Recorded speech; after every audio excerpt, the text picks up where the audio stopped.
Hi, it's 1st December, another World AIDS Day.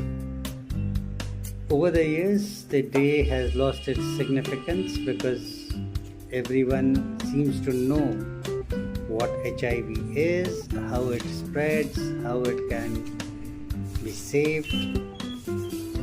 But still, there is an element, there is a segment which needs attention.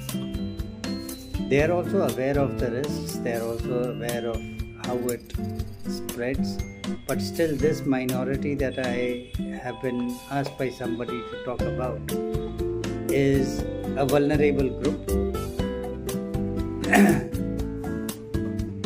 This minority group comes from two segments. One is young kids who are exploring sexuality and they are not sure of their sexuality. They are exploring it in many ways. Physical intimacy, we know, is one of the primary reasons and methods of spread of HIV. So these kids have to be educated more about use of their knowledge and information of hygiene, particularly sexual hygiene, that they otherwise are aware because of school books or any other media that they are exposed to. And that I'm talking about things like condoms. They are aware.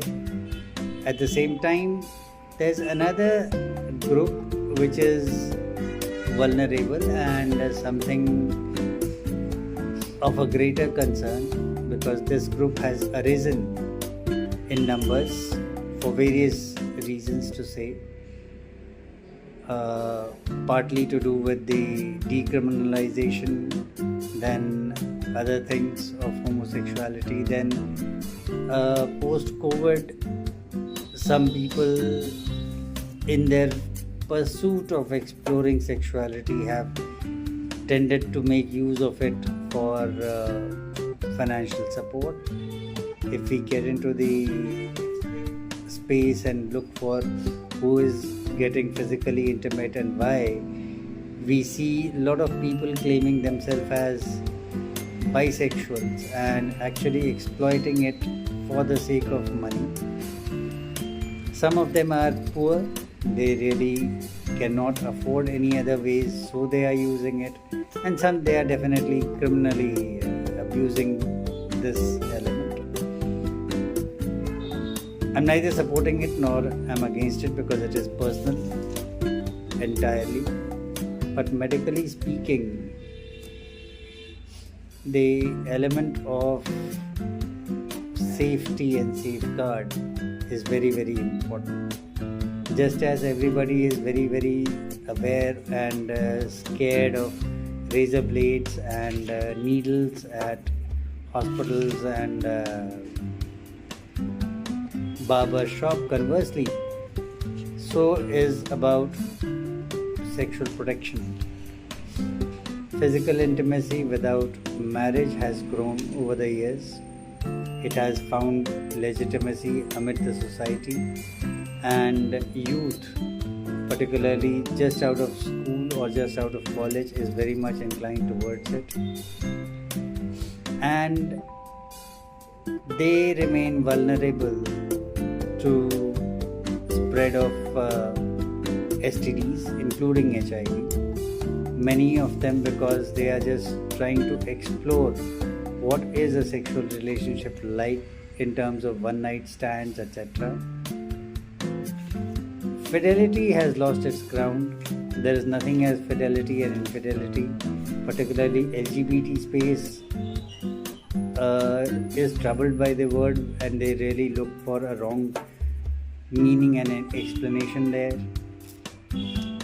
In a world which has been shortened to the extent of being on the palm and lengthened to the extent of long distance relationships, while you are with your partner on your palm top using the web interface, you really don't know if you're meeting them at all in your lifetime. So long distance relationships and palm top relationships both coexisting You cannot expect fidelity in any form. Fidelity will not be there, and fidelity should not be expected. But that one wants fidelity and infidelity creeps in.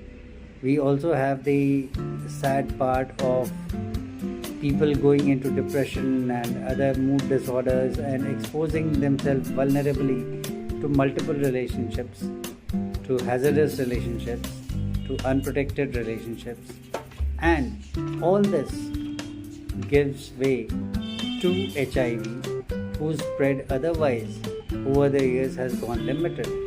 But human nature of pleasure or trying to draw pleasure from acts is where the entire effort goes a waste. So we need to be cautious. Sexuality is not something I would want to comment. Everybody has their own, and it is natural, it is personal. But if it is forced upon somebody, or it is forced for someone's pleasure, or circumstantially you are forced to adopt to something just for the sake of money, there may be better choices, is one thing. But if you don't think there is a better choice, then at least play safe.